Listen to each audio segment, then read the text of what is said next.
आज आम पोई आलूर गोटे रेसिपी बनवा जहाँ आम पोई आलू तरकारी कहीपर। ये फास्ट कौन कली पोई आलू को सीझा बसई सीझार टिके लुण आ टिके हलदी देली। ये पेस्ट बनई पियाज रसुण अदा तादे सोरिष देखो ये पोई आलूटा आमर दर सीझा हो जहाँ भी आम अधा सीझा कहूँ आउ अधा सीझाटा से तरकारी सीझब। मोटे कड़े बसैली तादे पकईली तेल तादे पकईली पेस्ट मसला लंका पाउडर जीरा पाउडर धनिया पाउडर हलदी गुंड चिकेन मसला आउ आगु तो आम कि लुण पकई टिके लुण पकईबा आवश्यक अनुसार टिके लुण पकईबा।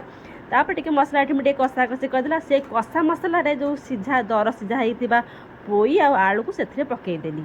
तापर पोई आलू टे कषि जमीक कि पोई आलू आधे जो मसलाटा जमी गोटे पूरा मिक्स हो पानी अच्छे शुखला शुखला हो जाए।